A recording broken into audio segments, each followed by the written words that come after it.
Welcome to the New England Real Estate Journal radio show. I'm Rick Kaplan with Eric Wilson, and we're here in Warwick, Rhode Island at our NERJ Cocktails and Conversations. And we have another great crowd. Another great crowd.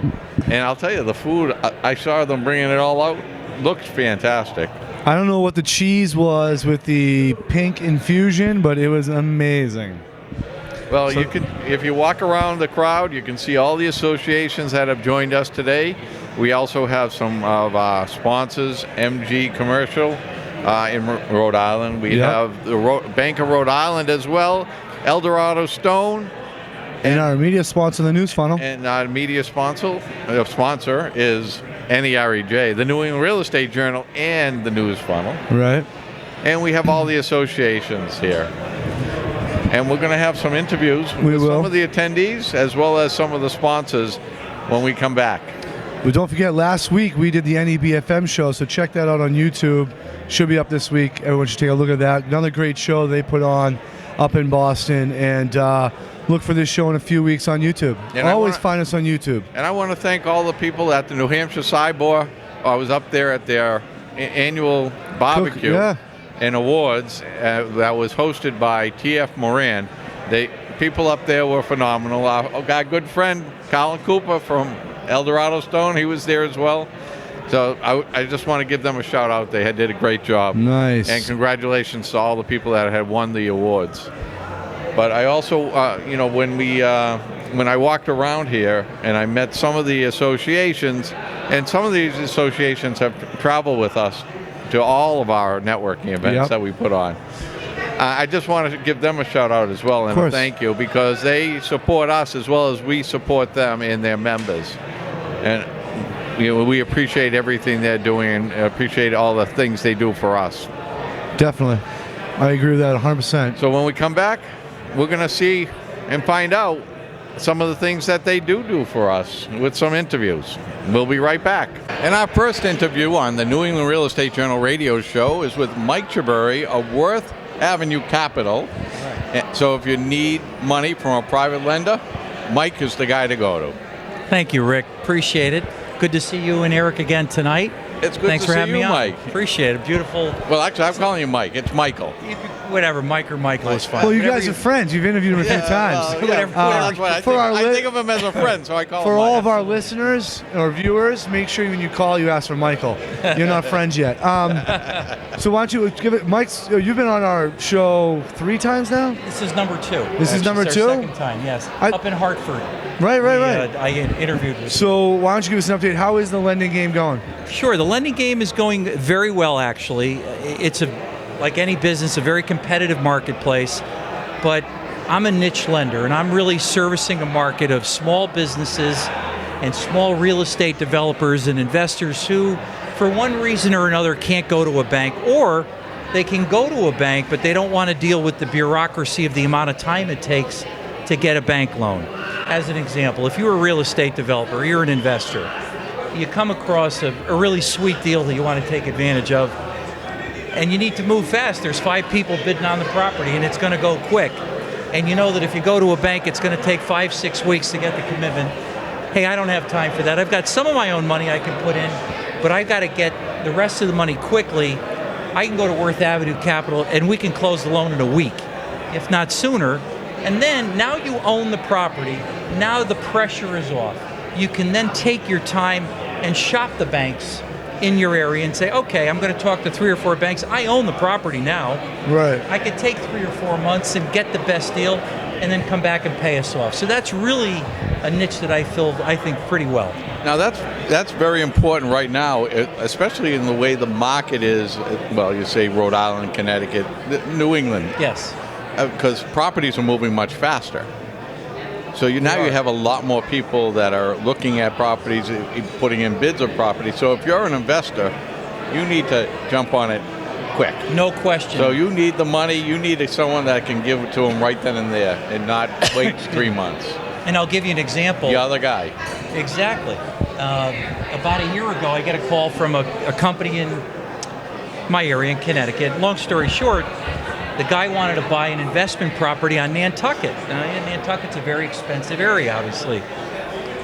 And there were 4 people bidding on the property. He said, look, I can get bank financing, but I don't have time. I got to move fast. I've got a fair amount of my own money I'm going to put in, but I need the rest quick. We closed that loan in 5 days. Here's the moral of the story. He bought the property for north of $2 million, and this is last July. It's under contract to sell. He flipped it. He's selling it for $2.5. Yeah. So he made himself a cool $400,000. What's wrong with that? There's nothing wrong with that, I mean- but he could have ever done it without. Does that guy need a partner? A little side deal. Yeah, right. A quick example. Now, here's a weird question. Because you can close so fast and do these things, it must be really good for this new next generation of investors coming in, these millennials, who everything is now. When you hear about projects like, oh, I want to take out a loan, and then this project will be done by 2020, interest is gone by most people. Right. People don't care anymore. So when you bring up like, we'll use Westwood, for example, University Ave, the reason people were so excited is it came up so fast. It was built incredibly quick. And people are like, great, I'm excited. But if that took 5 years, like the Big Dig, Yeah. Right. people are like, I don't care Yeah, anymore. exactly. What's the next building that's coming up? I'm going to live there instead of that last apartment that took you 5 years. So I want to know, are you looking to expect more competition in your industry as we go forward, or less? I think more, because the banking industry, if it's not the most heavily regulated industry, it's certainly in the top 2 or 3. And what's happening is the banks that are selling out, and there will be more bank mergers, in my opinion, in the next several years. Yeah. There actually should be more, but it's very tough to actually merge banks today because of the regulatory environment. The government makes it very tough. But you're going to have a lot of ex-bankers like myself who maybe had a small bank, they sold out, now they're looking for their next, reinvent themselves. I know how to lend. I want to get into the private lending industry. It's much less regulated. I'm going to go out and get my own capital and go to work. So I expect there to be more competition. But that's okay. That's a good thing. Yeah, definitely. Brings the best, cream to the top, right? Exactly. So I actually saw one of your tweets the other day, and you were talking about how I'm pretty sure the Newport Bank. Yes, Bank Newport. Bank of Newport is working with the lending club. The lending club. And doing something that I haven't heard of before. Probably because, I'm a little bit younger than most people that are in this game.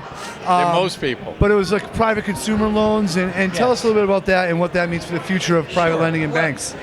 Great question. Back in the day when I was a banker, I said this to Rick earlier at the cocktail party, if you guys called me up, this was 10, 15 years ago, hey, I need 15 or 20,000 personal loan. You had needs for whatever. You're going to buy a car, you're going to fix up your house, whatever. College education. I could come in, sign the note, I'd cut you a check. Today, a banker can't do that. The regulations don't allow you to do it. So I give Bank Newport a lot of credit. That took a lot of guts to create that alliance with, Lending Club and sort of be a maverick and ahead of the curve, so that they're saying, wait a minute, there's still a market niche here that's not being served by the banks. Why not partner with an alternative lender? If they can do it better than we can and we both profit from it, why not? You're going to see a lot more of that, I think. You think you'll see a lot more mergers between private lenders and small No banks question. to fit that Absolutely. consumer loan? A lot of the Absolutely. banks, their hands are handcuffed. They're handcuffed that they can't make a lot of loans that people would need to like a businessman. That's right. He might need the money quicker than waiting 6 months to go and get tax returns, to get and all this information that they're going to need before they can then say, well, we can't give you the loan. Exactly. They need someone that can turn it around quicker. That's right. And A private lender would be able to. no question. And I think this deal with Bank Newport and Lending Club is strictly a consumer product. Right. You're going to see more, in my opinion, smaller banks especially hook up with, it could be me or any other private lender, where they say, look, you're getting all these loan requests from these small businesses. real estate developers, they just don't fit in our box. We can't close them, we can't fund them because they don't meet the regulations. They don't meet our criteria, but we're sending this business away. We would like to profit in some way. Why don't you fund these deals? And, we'll get a piece of it. Whether vis-a-vis a fee income, a commission, however it can be done, I think you're going to see more of that. It would make sense. I'm very interested in doing that with the bank. Yeah, I mean, I can see that happening because, especially after the bank crisis. That was going to be my question. Is it because of banks failing that they're so handcuffed at this point, or was they handcuffed prior to that? Part of it. Dodd-Frank is really what pushed everything over the top.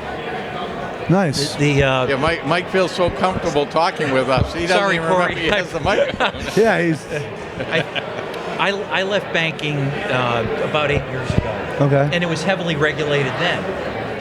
Dodd-Frank came in after that. Okay. Right? After the world almost came to an end in 2008, and of course we enacted the Dodd-Frank law, and that really pushed banks over the edge in terms of what they can't do, and it's really handcuffed them. So although they were heavily regulated before that, now it's worse. Dodd-Frank has really made it tough for them.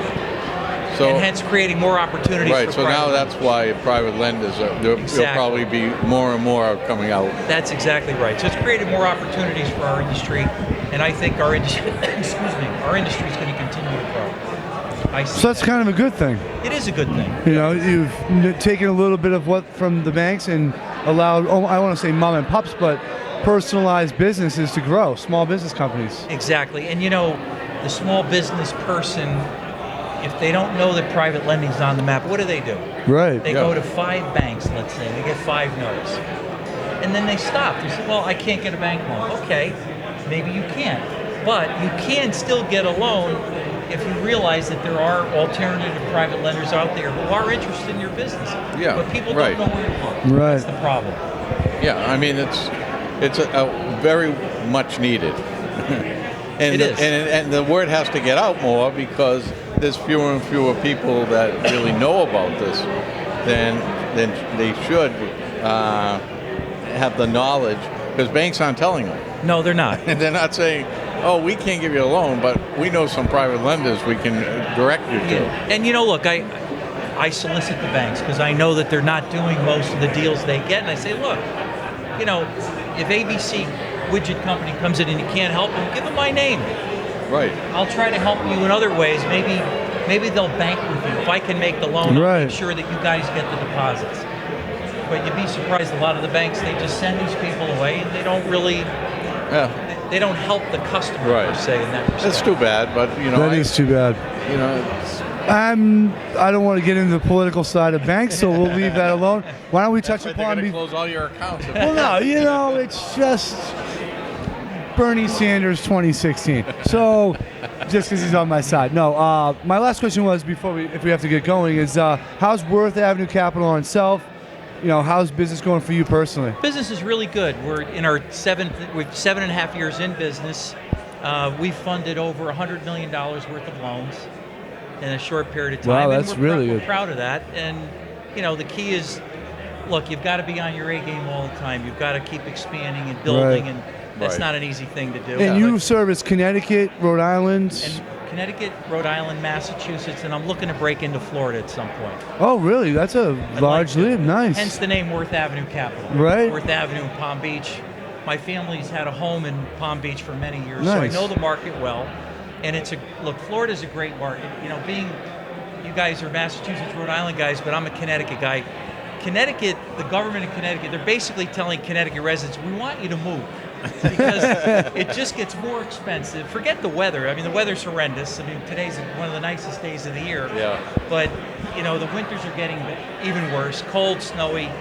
You don't want to be around during the winter. But worse is that the cost of doing business in Connecticut it's not sustainable for a lot of small businesses. Right. So Florida's, they don't tax you in Florida the way they do in Connecticut. The weather's better.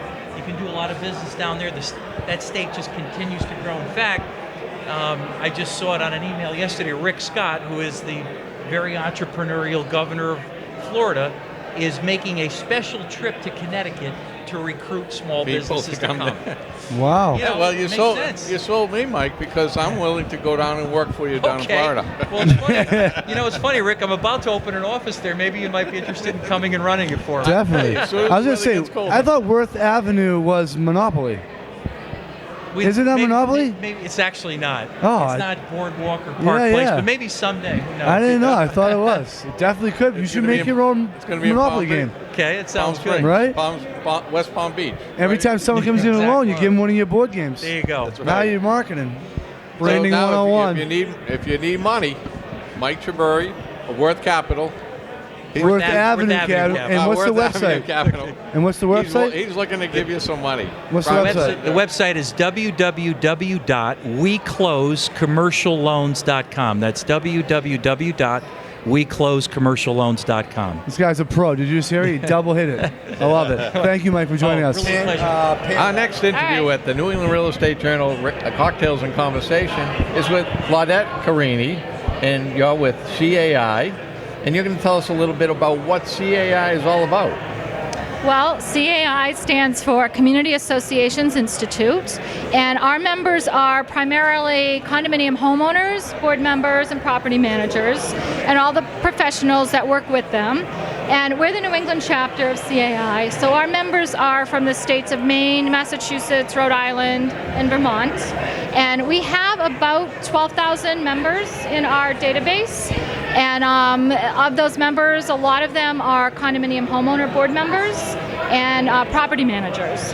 And then a lot of people join our organizations, companies, because they provide resources and services to condominium associations. We have attorney members, we have contractors, we have engineers, insurance professionals. So basically anyone that would be working with a building owner. Exactly.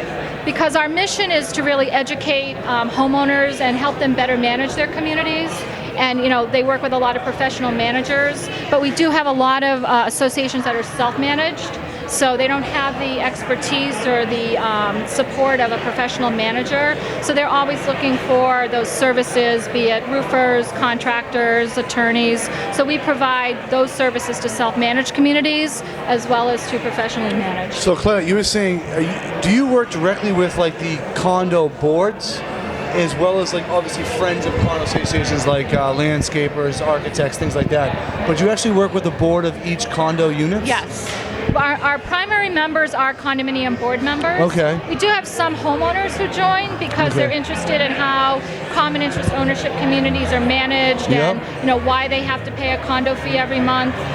But our primary membership is the condo association board member. Now, do you send out like whether it be a newsletter or magazine, something with condo tips for improving the look of the yard, flowering, things like that? We do. We have a monthly magazine called Condo Media, and because we're a New England chapter, we have professionals who write articles for each of our states.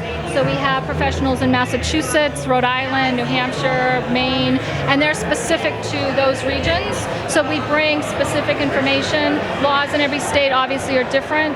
So attorneys will provide tips about how to make sure that you as an association are following the laws, and as you're developing your rules and regulations, you're keeping in line with what the statute requires.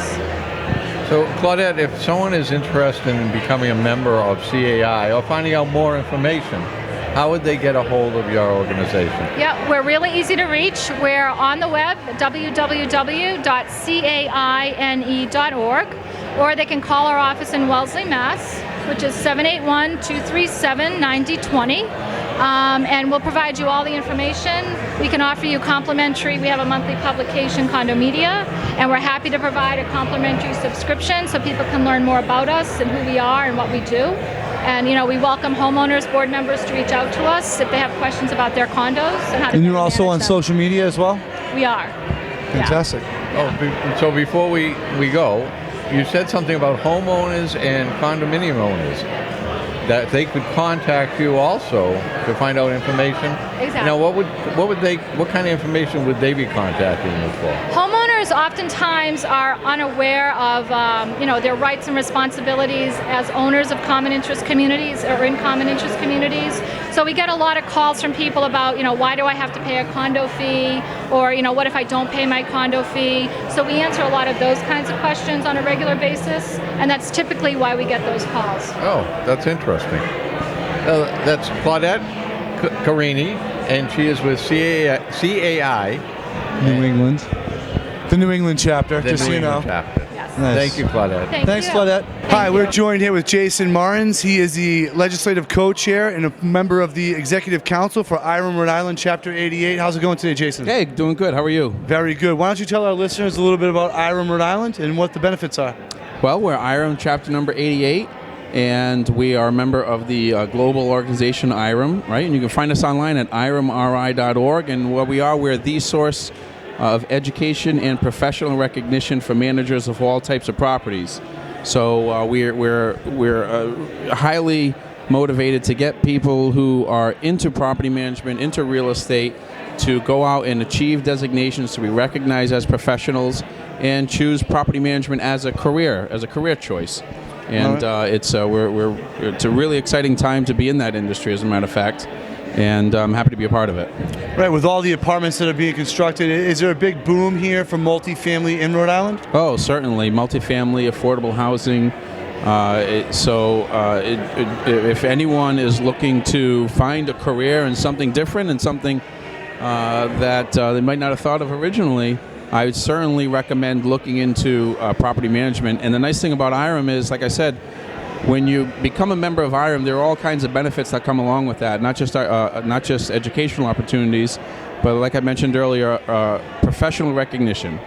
And we offer two designations. One is the ARM, which is the Accredited Residential Manager, and the second is the CPM, which stands for Certified Property Manager, and that's the most distinguished designation in all of property management.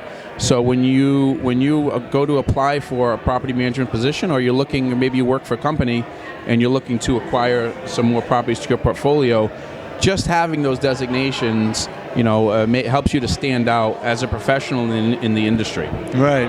And we do understand that. We know a little bit about IREM. We're actually very familiar with IREM. Good for you. You're ahead of the game then. Yeah, well, we do a lot with the Boston and We do the Connecticut. Boston. Yeah. We do a lot with all the chapters. Good guys up there, yeah. Yeah. As well, we worked with Tony Natalie last year. Was That's at the right, Rhode Island Tony event. He Natalie came on and was talked to us. this One of year. your past presidents. Oh, he came on the show. Yeah, he was on the show. Oh, very good. And one of the So you things guys have that in common? that you're probably not aware of, that we actually even have an award from We do, from IREM. IREM in Boston. We did. Is that right? Yeah, we get a Friends of IREM award. Oh, congratulations. We do a booklet for the IREM New England area. But yeah, let's get back to what I want to ask you. What is a legislative co-chair, and what does that entail? And are you a volunteer for IREM? Well, yes, IREM is basically all volunteer. Right. And one of the huge things that IREM does is advocacy. And IREM follows legislation, not just around the country and national types of legislation, but also locally. And here locally in Rhode Island, where we keep an eye on the General Assembly and what the governor's doing. And we actually, on our own radio show and our podcast here that we have with our chapter, we actually interview a lot of politicians here to get the scoop on what legislation affects us and affects our industry. As a matter of fact, you might remember, maybe you don't remember this, but about 4 years ago or so when Lincoln Chafee first became our governor of the state of Rhode Island, he proposed some massive, widespread taxation over industries that have never been taxed before. And one of those industries was property management. And certainly we were against that, and we organized and came together and reached out to the governor at the time, Lincoln Chafee, and expressed our concern over such legislation and move in that direction, because that hurts everybody. When the bottom line is when you start trying to tax management people, management companies, and property managers, you know who's going to pay for that is the tenant. Right. So we mentioned that, and fortunately that part of his budget proposal was nixed, and we feel like we had a part in that. Right. So that's basically what you would be doing in your position. Yeah, advocacy, and we bring all that information to our members through multiple venues. Number one, we have meetings in which we make a presentation at the meetings. We have our own radio show and podcast, which we do that as well, and which is We have about 20,000 listeners a week, not only not just membership, but general citizens as well. So they know. So we kind of stay on top of those types of issues for them as well. Because look, when it comes to property taxes, it's not just property management companies, but it's the everyday homeowner. It's anyone who listens to that. Right. So we feel as though that some of the issues that we cover and that we advocate for is not only beneficial and good information for our members and property managers, but also to the general public as well. So you had mentioned you have your own podcast for IREM Rhode Island. And where would our listeners have a chance to check you guys out? Well, we broadcast live. We're actually taking the summer off. We take the summers off, but we broadcast live on AM 790 here in Providence, and that's every Wednesday from 4 to 5 p.m. But immediately following the show, we put those shows on our podcast. And the name of the podcast is IREM Today. That's IREM Today. And we're available on iTunes, so just go to iTunes and search for IREM Today. And it's also available on our website. And our website is iremri.org. You just scroll right across. And how long you guys been doing that? We've been doing it for about 2.5 years now. Nice. Congratulations. Yeah, thank you very much. Thank you. We got to get you guys on the show. Oh, yeah, you should. I think we started at the same time. We were about 2.5 years in, too, now. Oh, is that right? Yeah, who would have known podcast is going to change our businesses? Yeah, and just a quick mention on that. It was that was a huge initiative, the podcast, and reaching out through multimedia was an initiative of our chapter president of 2 chapter presidents ago, Richard Hitt. And we've received multiple awards in recognition through IREM National. Matter of fact, this year we actually received the Innovation Award. Nice. Now, there are 80-something chapters. Right, all over the globe. All over the globe. Right. And here locally, Rhode Island Chapter 88, we won the Innovation Award for the radio show. And that's we've actually won multiple awards for the podcast and the radio show through IREM. Wow, congratulations. Thank you. I think we met Richard. Yeah, we've met Richard Hitt before, definitely. Yeah. I have one question just for our listeners before we already know iremri.org. You get all your information about IREM. That's right. But before they go, what kind of upcoming events? 'Cause I know you guys run a bunch of events. Why don't you list off a bunch of events before we close? Do you like to golf? Who doesn't? Well, we go to anything that entails food and drink. Well, is there food, drinks in food? Not in those orders. Well, if you can add golf and free cigars on top of that, then you're doing all right. So we're in. All right, now it's sounding better. Well, our annual golf tournament is actually coming up. It's actually next week. It's nice. June 30th. It's at the Pawtucket Country Club. There's still room for registration if anyone wants to get their foursome in. And it's to benefit 2 causes. Number one is our chapter scholarship fund, in which we help fray the cost for anyone looking to attain those designations I mentioned earlier. And then this year, it's also to benefit the East Bay Coalition for the Homeless. Oh, wow. And so 2 great causes that are going to be beneficiaries of our golf tournament this year. So that's June 30th at Pawtucket Country Club. And then we're having our clam bake on July 22nd. This is at the Atlantic Beach Club in Middletown, right on the Newport line. Nice spot. Yeah. This is in collaboration with it's a clam NEMA. bake. That's awesome. Yes, that's right. Right, I'll be there with my whole family. That's a great event. That's July 22nd. And then, another good fundraiser we're having is coming up September 16th. It's our wine tasting event. Huge event, very well attended. And that's happening at the Ironworks Tavern in Warwick on September 16th. Great networking event, a great way to meet other members, right. other property managers. And Jason, you have all these events on your website as well? On our website, absolutely. Go to our website, iremri.org, and they're all listed right on there. And I encourage anyone to, and you don't have to be a member to show up either. Right. Anyone can attend if you want to get a feel for IREM and get a feel for our chapter, see what we're all about, maybe meet some people. They're welcome to attend. And what I tell people on our radio show is, hey, if you come down to any of these events and you come, give me a tap on the back, and I'll give you a sip of my diet soda. So fantastic! Thank you so much for joining us, Jason. We really appreciate it. You're welcome. Thanks for having me. That was Jason Martins. He's the legislative co-chair and executive council member of IREM Rhode Island Chapter 88. And we're coming to the end of our Cocktails and Conversations 2015 Rhode Island, and it was another success. What a great venue. Very well done. This hotel was unbelievable. The Crowne Plaza in Warwick. Yeah. I can't say enough about the people here. Right. They were outstanding. They did an excellent job. The food was very good. The hall was tremendous. Right. It's not often I give a good shout out, but Rick, you did a great job once again, as you do with all of our events here at the Journal. Thank you, Eric. So we tip our cap to you because you pack a room, and we have great networking and a lot of great professionals. Yeah, no, everyone seems to always leave happy. Everyone seems happy. Yeah, It's kind of like your house on Christmas. yeah, no one leaves my house happy on Christmas. I wouldn't think so. You're Jewish. So, but we want to thank all of our sponsors, of course, right off the get. MG Commercial, Bank of Rhode Island, Eldorado Stone, the News Funnel, the NEREJ ourselves, the Journal. All the associations that joined us today. Yep. Ricey, Right. IREM Rhode Island, Let's see if you can name CAI New England, CCIM, CCIM, SIOR. Did I leave anybody out? I don't think so. CIA. Did you say I said CAI, yep. And I know that actually IFMA Boston had a few. And IFMA Boston. They had a few attendees show up to represent them as well, so we'll give them a nice little shout out. But we really appreciate all the support for our events, and you really do help Rick out a tremendous lot in order to get him to pack this room. Well, I couldn't do it without you, Eric. I am the motivational guide that allows you to sail the seven seas like Sinbad. Because if you didn't leave me alone and not bothering me, right? I can get it all done. Exactly. I am the wind in the storm to your sail trip. Well, I want to thank everyone again, and join us at our next Cocktails and Conversations in Connecticut. Have a good night.